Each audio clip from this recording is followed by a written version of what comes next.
नमस्कार प्यारे बच्चों। आशा है कि आप सभी स्वस्थ होंगे और अपने अपने घरों में हम लोगों के साथ पढ़ाई कर रहे होंगे और चर्चा परिचर्चा में हमारे साथ भाग ले रहे होंगे। तो आज हम चलते हैं अपने नागरिक शास्त्र सिविक्स के पहले अध्याय संसाधन चैप्टर पे।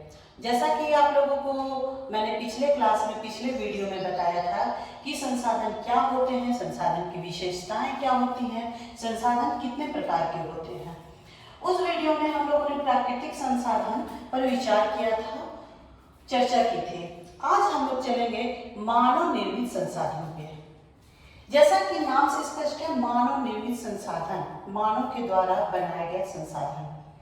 पर जो सारे संसाधन ही प्राकृतिक संसाधन होते हैं, लेकिन जब मनुष्य उसमें अपनी शिक्षा के द्वारा, अपने कौशल के द्वारा, अपनी मेहनत के द्वारा उसको थोड़ा सा मॉडिफिकेशन कर देता है, उसको बदलाव कर देता है, तो उसे मानव निर्मित संसाधन कहते हैं। जो प्राकृतिक संसाधन हमें कम उपयोगी लगते हैं, उसमें मानव अपना एफर्ट लगाता है और उसको उपयोगी कर देता है। इसको समझने के लिए हम लोग चलिए आपसे कुछ प्रश्न पूछते हैं। तो आप बताइए कि आप कहाँ बैठे हैं? घर में। आप क्या से लिख रहे हैं? पेंसिल से या पेन से? आप ये प्रोग्राम कहाँ देख रहे हैं? किस प्लेटफॉर्म पे देख रहे हैं? यूट्यूब पे देख रहे हैं, मोबाइल पे देख रहे हैं। तो बच्चों, ये सारे जो संसाधन हैं, ये मानव निर्मित संसाधन है।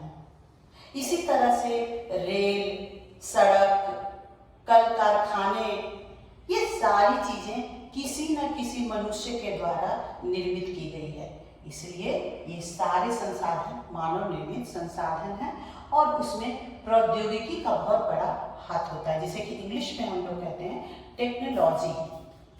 टेक्नोलॉजी की बदौलत प्राकृतिक संसाधनों को हम लोग, सारे प्राकृतिक संसाधनों को नहीं, लेकिन बहुत सारे प्राकृतिक संसाधनों को हम लोग मानव निर्मित संसाधन में बदल देते हैं। तो यहाँ हम लोग मानव निर्मित संसाधन में देखें कि मानव का बहुत अहम रोल है संसाधनों को विकसित करने में। तो अगला जो हमारा प्रकार है संसाधनों के प्रकार में, वो स्वयं मानव है। देखिए, अभ्यास में भी हमारा एक प्रश्न है, मानव एक संसाधन है कैसे? मानव इसीलिए एक संसाधन है क्योंकि वो प्राकृतिक संसाधनों को और उपयोगी बनाता है। जैसे प्यारे बच्चों, आप सभी देश के होने वाले भावी नागरिक हैं और हम शिक्षक गणों पर आपके भविष्य निर्माण की जिम्मेवारी है। तो हम लोग मानव हैं और इस तरीके से हम लोग मानव संसाधन है क्योंकि आप सभी को तैयार कर रहे हैं एक भावी नागरिक के रूप में। चलिए अब हम बात करेंगे और संसाधनों को कैसे बचाया जाए, संसाधन का किस तरह से मितव्ययितापूर्ण उपयोग किया जाए। जो हम लोगों ने जाना कि प्राकृतिक संसाधन होते हैं, मानव निर्मित संसाधन होते हैं और साथ ही हम मानव भी संसाधन हैं। लेकिन अगर संसाधनों को बिना सोचे समझे, बेतरतीब, बेतहाशा खर्च किया जाए, उपयोग करते रहा जाए, तो एक दिन संसाधन खत्म हो जाएंगे, नष्ट हो जाएंगे, चाहे वो प्राकृतिक संसाधन हो, चाहे वो मानव निर्मित संसाधन हो। तो हम आज बात करेंगे संसाधन संरक्षण की। जीवन में हैं जो संसाधन संरक्षण के पिता कहे जाते हैं और उन्होंने विचार दिया कि संसाधनों का थोड़ा थोड़ा मितव्ययितापूर्ण उपयोग और उसको बचा करके चलना चाहिए। तो इसमें एक विचार आया है सतत पोषणीय विकास। सतत पोषणीय विकास का मतलब एक तरह से आप समझ लीजिए कि हमें अपनी आवश्यकताओं को तो पूरा करना है, परंतु उसके वो बचा रहे, उसका आगे हमारी अगली पीढ़ी भी इस्तेमाल कर पाए, इस पर हमारा पूरा ध्यान हो। तो सतत पोषणीय विकास के 3 सिद्धांत कहे गए हैं, 3 उपयोगों को ध्यान में रखने के लिए कहा गया है, जो है नवीकरणीय संसाधनों के उपयोग को बिल्कुल उसे मितव्ययितापूर्ण करना है, बहुत ही संभाल करके करना है। जैसे कोयला हो गया, पेट्रोलियम पदार्थ हो गए, ये सारी चीजें हैं जिसके खर्च को सीमित करना है। जीवन की विविधता का संरक्षण, हमारे पृथ्वी की सुंदरता, जीवन की विविधता से हमारा पर्यावरण बहुत विविधताओं से भरा हुआ है, उसको हमको संरक्षित करके रखना है। शेर है तो शेर भी जरूरी है, और छोटे छोटे जीव जंतु हैं, खरगोश है, हिरण है, सारे जीव जंतु हमारे अस्तित्व के लिए जरूरी हैं। इसलिए जंगलों को बचा के रखना है, हमारे पर्यावरण को बचा के रखना है, हमारे वायु को शुद्ध रखना है, ताकि हमारी अगली पीढ़ियां भी इनका उपयोग कर सके, हमारी पृथ्वी की सुंदरता को देख सके। प्राकृतिक पर्यावरणीय तंत्र की हानि को न्यूनतम करने की कोशिश, जैसा कि हम लोग जानते हैं बहुत तरह के कल कारखाने चल रहे हैं, बहुत तरह की गतिविधियां हो रही है जिससे पर्यावरण को नुकसान पहुंच रहा है, ओजोन मंडल में हानि हो रही है। तो ये सारी चीजों को हम लोगों को कम से कम करना है, ऐसी विधियां उपयोग में लानी है ताकि हमारा पर्यावरण शुद्ध रहे, हमारे पर्यावरण में हानिकारक गैसें ना जाएं, हानिकारक पार्टिकल्स ना जाएं। उसी तरह से तो हम लोग की अगर इन बातों को ध्यान में रखें तो हमारा जो संसाधन संरक्षण है वो हो सकेगा। अब हम बात करें कि संसाधन संरक्षण हो सकेगा, उसको सिस्टमैटिक कैसे सीखें। तो सतत पोषणीय विकास के कुछ सिद्धांत हैं।